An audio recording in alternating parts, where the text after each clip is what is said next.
State Affairs with Edmund Obilo is live. Reading is feeding the mind. Feed the mind. Go to udarabooks.com. Udara Books, feeding the mind.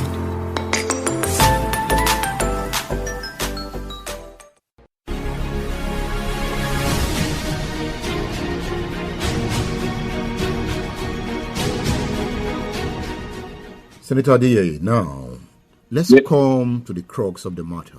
Yes. The 2023 presidential election. Yeah. The primaries of the All Progressives Congress is coming up soon. Yes.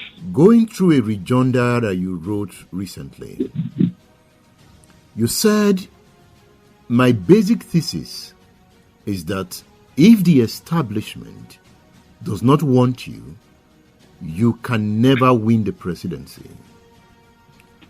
Or why does he think there are pilgrimages to the hilltop mansion in Mina or Basanjo's abode in Abeokuta by all manner of people seeking the presidency?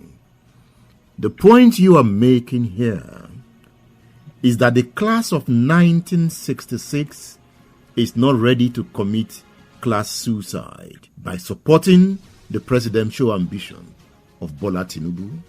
Can you please explain? I will explain. Every society has establishments that are dominant in the political and economic processes of that society. We have that same in Nigeria. When I say they are dominant, I do not want anybody to misunderstand me. I am not saying they are omnipotent. They are human. Sometimes they blunder. Sometimes they miss. Sometimes they fail. But most times they prevail. And I'll give you two examples of an establishment. One is in Osogbo. There is a man in Osogbo. His name is Tunde Badmus. I don't know if he belongs to any party. He's an active man. I'm sure he votes in every election. But I don't think he's a card-carrying member of any party. I don't care who you are in Osun. You must give attention to Tunde Badmus. You must give him his dues. And how did I know that? When we first formed our party, we went to Osogbo and we went to his house. As we got to his house, this man stood up, saw Chief Bisi Akande, and he prostrated. He said, Chief Akande, I'm begging you to forgive me. He said, Baba said, for what? What did you do against me? He said, Chief, you may not know it. It's in this room that we decided that you must be removed as governor of Osun. He said, 4 years later, I regretted it. And I was no longer able to remove the man that we brought in to remove you. And that man was Oyinola. Now, here was a man who never mounted rostrum. But here was a man whose influence was so powerful that they convoked a meeting in his house at which a decision was taken to remove a governor. And they succeeded. The details of that is not for this discussion. And there's another man like that in Abuja.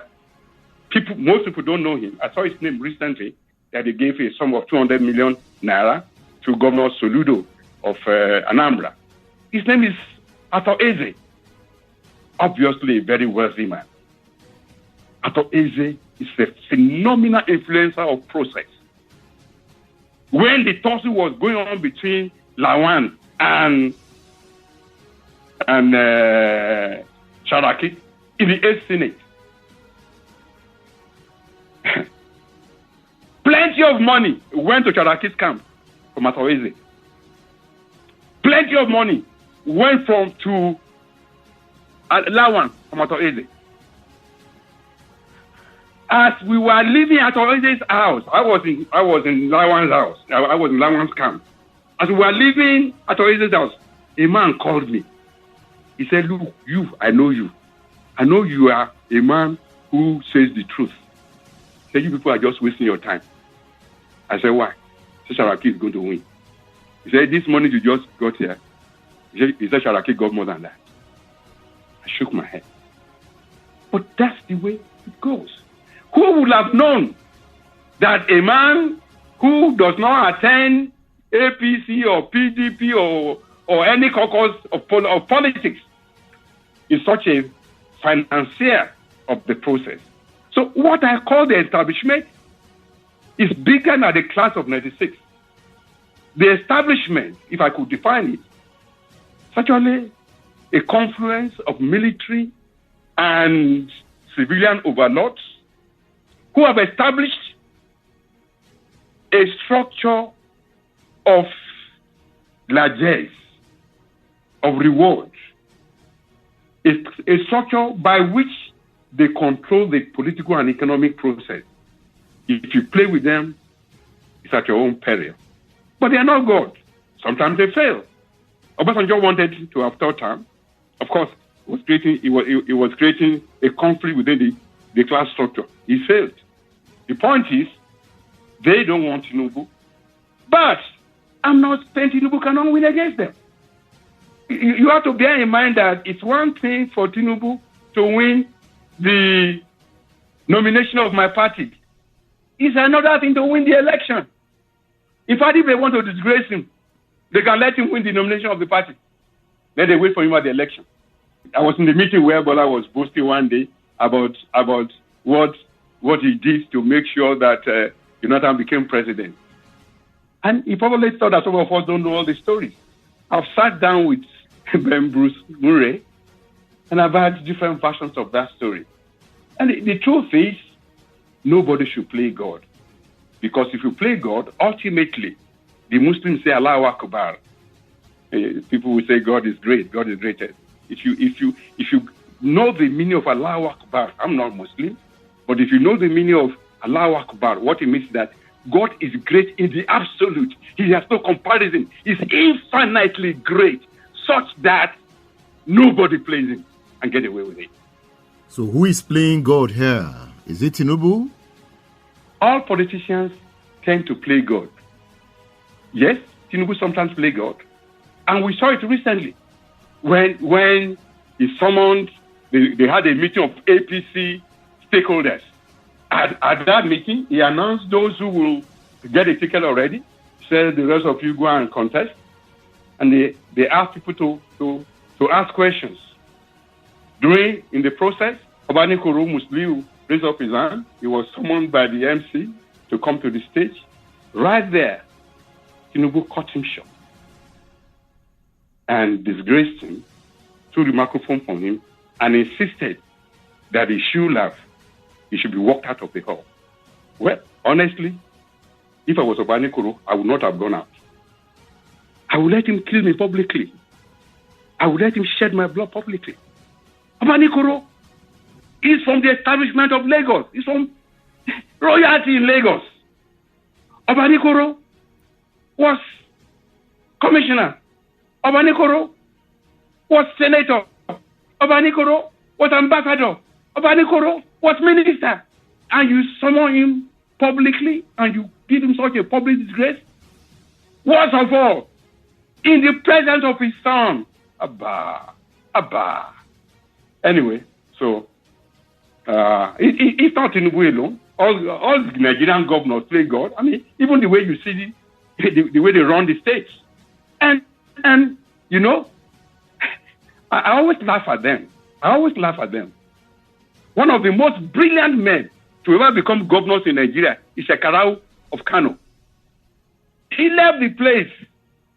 After he left, he couldn't do anything against Kwakwanso. Kwakwanso did his own. After he left, he couldn't do anything against Ganduje. Ganduje is living his own now. You will see by this time next year. The truth is, the power of man is temporary, is ephemeral. Only God is God. Now, Senator Adeyeye, who are Yes. these members of the establishment that don't want Tinubu to I be told president? Listen. I'm not going to name any name. You are a journalist. You go and do it. Go and do your research. What I will tell you is this. One, the establishment comprises of one class of 66. That is retired military generals. Two, some powerful traditional rulers. That's why Ganduje removed Sanusi. It won't be the first time that the king of Kano has been sent off the throne. Some traditional rulers, some politicians, some businessmen. Look, one of the ways in which parties in government are funded in Nigeria is by calling the governor of Central Bank to sell dollars at specific rates to specific businessmen at official rates. These businessmen will go and sell the dollars outside. For example, official rate is 414 or 415. As at this week, dollar has hit 608. So if you buy at 415 and you sell at 608, for every dollar you buy, you make a profit of 185 naira. So if you get thousands and thousands of dollars, you don't need to hold a fundraising. You simply go and do what is called round tripping. Who do you use for the round tripping? The biggest businessmen in the land. You won't see them. They are the ones who are involved. If you think they are not involved, you don't know what's going on. And they don't want Tinubu? Listen, what I have said. Because what happens is the reward system set by government such that the dukes and knights can live in opulence, where the citizenry at large lives as serfs, what we call Iwofa in Yoruba land. That's what they've reduced most of the citizens of Nigeria to. Our life has been sentenced to a life of subsistence. They know that in Lagos, Tinubu had his own system, and he holds it with a iron grip. Iron grip. Yes, he does. They know. And they're jealous of him. And they know that, look, if he did that in Lagos and they let him come and do it in Abuja, look, okay, Oshiomhole tried to remove Obaseki. Did he succeed? Of course he failed. Amosun did not support Abiodun. Did he succeed? Of course he failed. Rauf has been fighting Oyetola. Has he succeeded? Of course he hasn't. Rauf will tell me, Egbon, you know I'm not fighting him. But the thing is, they're not the best of friends. Tinubu got rid of Ambode like a piece of chicken. It was easy. That's what you call iron grip. And in doing so, he sent a signal to everybody. All the governors went and begged him. They didn't prevail. The president, I'm told, I wasn't there, pleaded with him. They didn't prevail. So if he could do that while he's not president, do you think they would be happy to give the presidency to him? Because the Nigerian presidency is the most powerful in the world.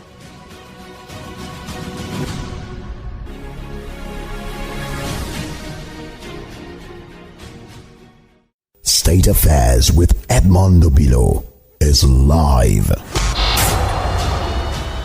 Stay tuned. Reading is feeding the mind. Feed the mind. Go to udarabooks.com. Udara Books, feeding the mind.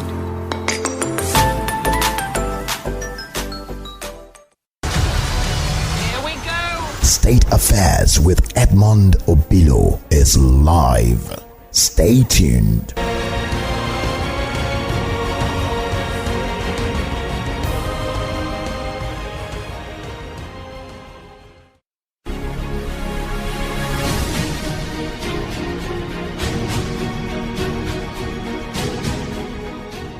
You wrote that if helping deliver Osinbajo as the leader of Nigeria is the last thing you do here on earth, that you will die a very fulfilled man. Yes. The reason is this. I grew up in Nigeria where we had dreams. We had tall dreams. My own father was one of the earliest members, if not a founding member, of the Action. For 11 years, he was a councillor in Ilaro, and he was a produce merchant and a transporter. He could read and write, but he never went to school. He learned to read by going to adult literacy class in a church. From that home, I became a local government chairman. I became House of Rep. I became a senator. And when I was in Ilesha Grammar School, there's a friend of mine, Sola Adeyeye, he loves you very much. He was the first one who told me about your program when I first returned to Nigeria. And he and other friends of mine from secondary school will tell you that while we were in secondary school, I used to tell them that I will become Prime Minister of Nigeria. In other words, coming from rural Orai Bumina, I had tall dreams. Well, unfortunately, the Nigeria of today doesn't even give people room to dream. It has become a killing field of dreams. And it is because of the lack of dreams and the sprawling hopelessness in society that we have the crimes, that we have the endless insecurities that we have in Nigeria. What I'm hoping, I don't put my trust in man. What I'm hoping is that Osinbajo will bring a presence of mind where governance is not about what you can accrue for yourself, but what you can deliver for the goodness of your people. What I'm hoping is that it will bring a temperament to governance where data is respected. You know, I loved the late Obafemi Awolowo because he was a man who loved data. He realized that there is no greater role in politics than to judiciously manage the economic resources of your people. I'm hoping that that's what will happen when Osinbajo becomes president. If we can do that, by the grace of God, I will die a happy man. And you like how Chidi Amuta described Yemi Osinbajo, saying he is an unusual combination of morality, ideas, and practical solution. Let me tell you something. The first day I met Osinbajo, it was during the period when Aregbesola was in court, and we used to meet regularly in Bola Tinubu's house on Bodilon. And Rauf and I were very close. We went together, we came back together. So on our way back one evening, I said, look, who is that man you call, I think he used to call him SAG or something. I've forgotten what he used to call him. And he said, that's Osinbajo, that's our Commissioner for Justice, Attorney General. I said, I like him. I like his candidness. I like his courage. I like his soft-spokenness. I like the fact that he will usually be among the last to speak, but when he will speak, he will crystallize what you are saying. And even when he disagrees with you, he doesn't. And Rauf said, you just got the man. I said, that's excellent. He said, look, he's my favorite man in cabinet. Because first, he's not afraid to disagree with all of us, but he would do it in such a cool and collected way, and on the force of reason, he will often prevail. That was what Rauf told me when I expressed to him how I felt about the man that I just met at the dinner table with Bola Tinubu and others. And thereafter, I've had time to observe him. You know, I was a principal officer of the Nigerian Senate, so I had easy access to the presidency. You can't see anybody unless you book an appointment, but at least, you know, I had a pass and all those. And I've been with him a few times. I tell you, there was one occasion when he and I disagreed. Incidentally, when he and I disagreed, he went and reported it to Bola Tinubu. And I felt that the two of them were wrong and I was right. And I said, okay, this is how you feel? Please, the two of you, let's go and meet on NTA. Let's go and argue that. But at the end of the day, the point is, I saw enough of him that I respected him. Hardworking man, humble man, carries himself with dignity and a deep intellect. A calm river that runs very, very deep. Is Osinbajo Buhari's choice? Is Osinbajo going to win the primary? I wish he is. I don't know. Anybody who tells you he knows, honestly, is a liar. Some of the people in Amechi's camp have said Amechi is his choice. When you discuss with other candidates, they say no. They are just bluffing. You don't know. You know, people like Buhari are difficult to predict. Very early in his presidency, in fact, I was the first person that he saw on the Monday after he's being sworn in. I went to see him. I took a particular radioactively hot report to him. And after I spoke with him, he told me to go and rest. He would do nothing. He would handle it. 5 years later, he had done nothing. So, and I said, look, this man, you've not done anything. So I went to him. I said, Baba Daura, you know, that's what I call him. I said, Baba Daura, you've not done it, because in Yoruba culture, you know, if you are familiar with Baba Ilaru, Baba Oshobo, Baba Iman. I said, look, you've not done anything about this matter that I presented to you almost 5 years ago. The man smiled.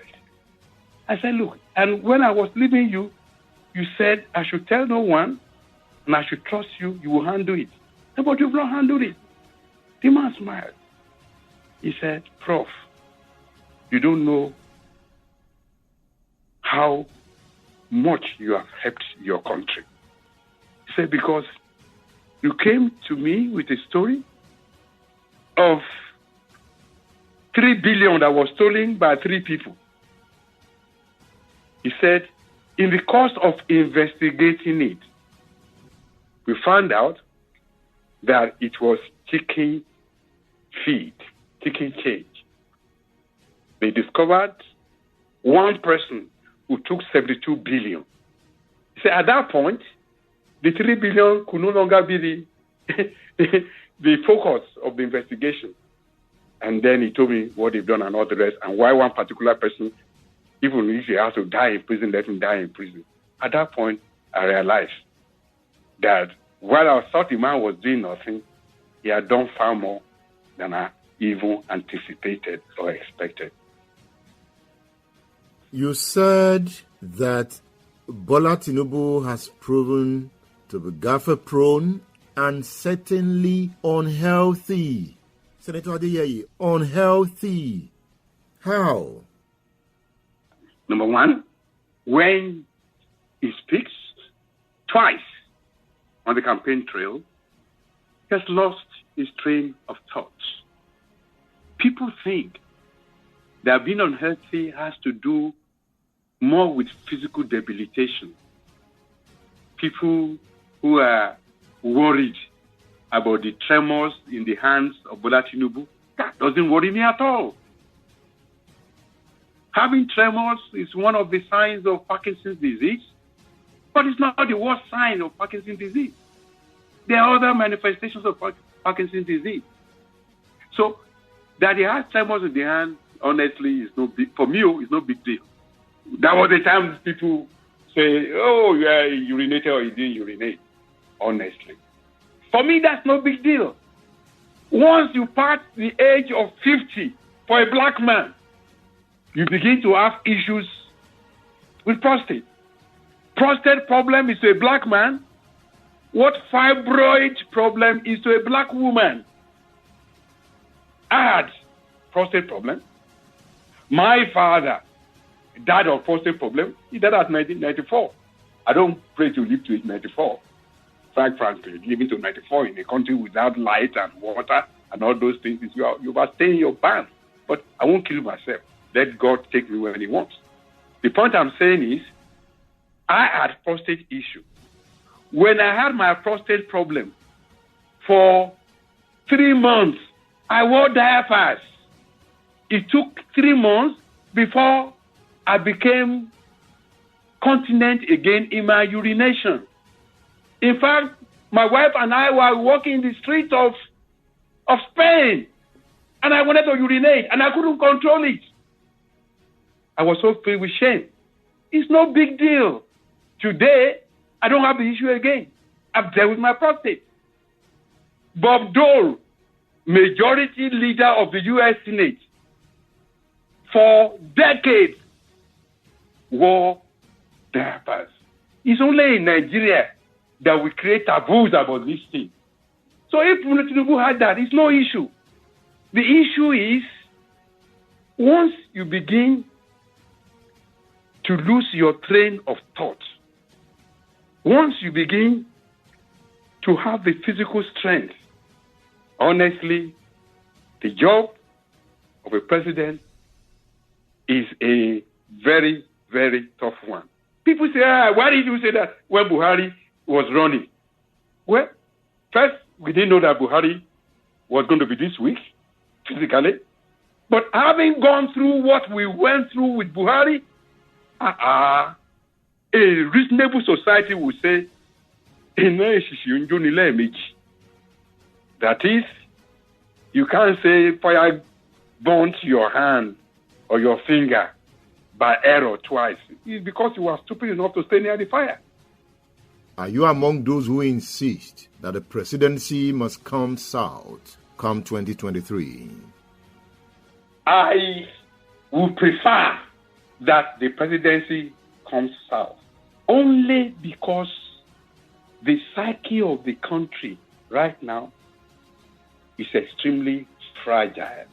We can't afford to create a situation where Southerners begin to feel that Northerners are taking the rest of the country for granted. In my heart of hearts, I would wish that we can compete and choose the best person, regardless of where it comes from. Hopefully, by the grace of God, not in my lifetime, but in the lifetime of my children or grandchildren, we'll get there. The point is, where we are right now, I believe, is in the best interest of Nigeria for it to come south. And southwest, to be precise, right? Honestly, I wouldn't say that. You know very much. I'm a strong Osinbajo man. So if it is not zoned to the southwest, Osinbajo will not get it. So if I say I want it to come to the southwest, honestly, to be honest with you, it's only because of Osinbajo. If from the beginning, the party had met and said, look, this is where you're going to come from, then this time you won't have people competing from all others. Look, what we went through in the 8th Assembly that led to Sharaki was because initially the party said the Senate presidency should be zoned to North Central. At that time, Tinubu was backing Akume, who was from North Central. The rest of them were backing Atiku. Were backing Sharaki. When it became obvious that Sharaki was going to win, they now said, okay, there's no zoning, let it go to the northeast. And they said, what kind of games are being played? There's too much abracadabra. The more you look, the less you see in the system. If they have said, let's give it to the North Central, whoever wins, so be it. If there's a particular man you don't want from North Central, then instead of saying let it go to North Central, then you have said let's go to Northeast. But the point is that in Nigeria, we pretend to love rules, But we go around circumventing those very rules that we pretend to love. That's our problem. Professor Sola Adeyeye, thank you for featuring on State Affairs. God bless you, my brother. Thank you very much.